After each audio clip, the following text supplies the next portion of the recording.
Buongiorno, il comunicato stampa odierno che Ecoforicast ha diramato illustra come sia stato correttamente prevista sia per il luogo, cioè la zona epicentrale, sia per il tempo, sia per la magnitudo, il terremoto avvenuto a nord-est di Poggibonsi in provincia di Siena di magnitudo 3.7, oggi 28 giugno 2023. Questa è la mappa del terremoto che si trova sul sito dell'NGV, dove è ubicato l'epicentro poco a nord di Siena e a sud di Firenze, contrassegnato adesso con il cerchio blu.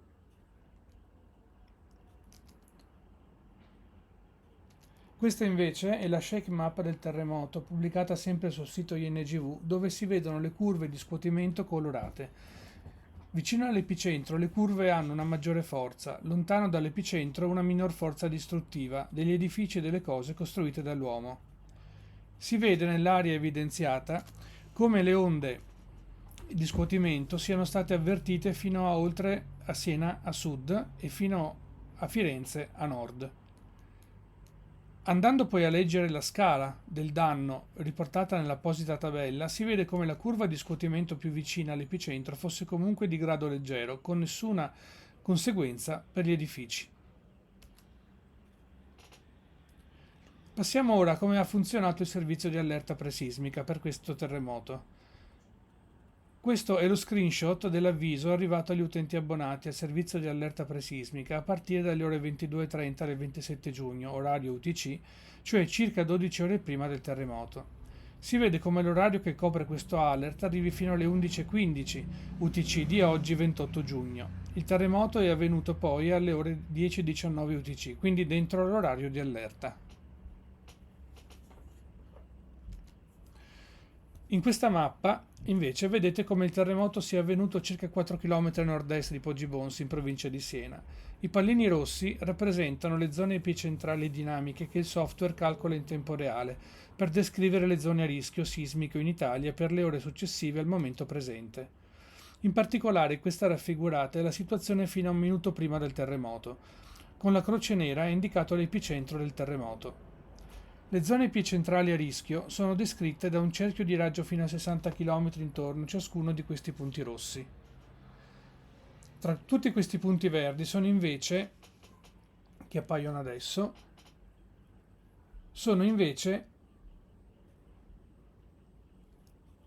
gruppi di utenti che sono iscritti al servizio SAP.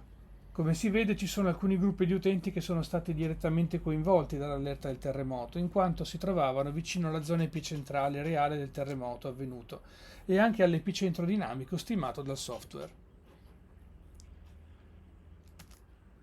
In questa mappa, invece, viene spiegato più nel dettaglio come funziona il servizio di allerta presismica. Il sistema ha inviato la notifica di alert presismico per una magnitudo inferiore a 4 Richter agli abbonati al SAP a partire dalle ore 22:30 UTC del 27 giugno.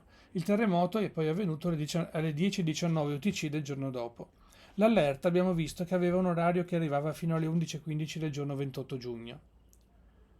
Nel cerchio verde si trovano gli utenti che sono stati allertati per aver selezionato sull'app un raggio massimo di 30 km per ricevere il messaggio di allerta.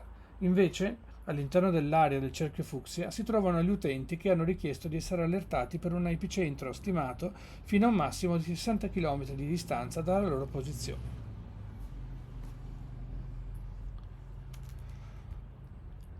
Questo invece è lo screenshot della mappa di previsione sismica in tempo reale delle zone italiane a rischio delle prossime ore. La mappa è dinamica e viene aggiornata ogni 5 minuti. La mappa si trova nella home dell'app Ecoforecast del servizio di allerta presismica. Scrollando verso il basso, nella home dell'app, si trova anzitutto la mappa del rischio personale dell'utente, questa mappa qui, ed è una mappa che ogni utente si costruisce selezionando fino a un massimo di 10 località per la quale vuole essere allertato e che sono rappresentate dai quadratini neri che vedete nell'immagine. Scrollando un po' più in basso si arriva alla mappa del rischio sismico di origine astronomica visione nazionale.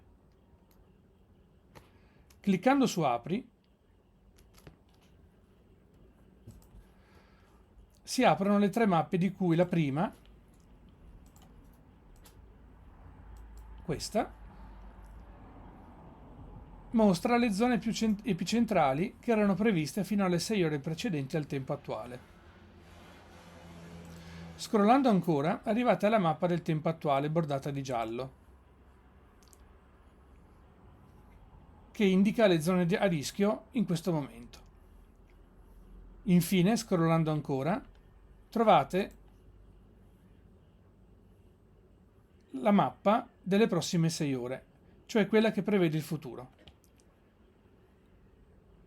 E questa mappa è utile soprattutto quando è prevista una magnitudo molto elevata, poiché vi indica le zone che dovete monitorare. Era prevista questa mappa ed era 4 minuti dopo il sisma è avvenuto alle 10:19, quindi 4 minuti dopo il sisma la mappa già stava rappresentando il rischio. Quando sono andato a vedere, naturalmente dopo che sono stato allertato, rappresentava questa situazione. E comunque avete visto nella mappa delle 6 ore precedenti che il punto, il pallino su Poggi Bonsi era previsto, eccolo qua.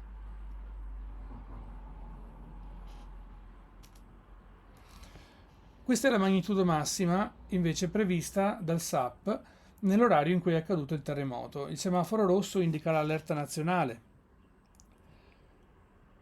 che vale non per tutte le zone d'Italia, ma soltanto in quelle, appunto, richiamate dalla mappa. Vedete che è indicata una magnitudo inferiore a 4.1, quindi anche dal punto di vista della magnitudo il software ha previsto correttamente il terremoto. Per la spiegazione del funzionamento del servizio di allerta presismica trovate tutte le informazioni all'interno dell'app EQForecast. Qui vedete i 2 QR code che possono essere utilizzati per scaricare l'app dal negozio di Google Play o dall'Apple Store. Grazie per la vostra attenzione, un caro saluto a tutti.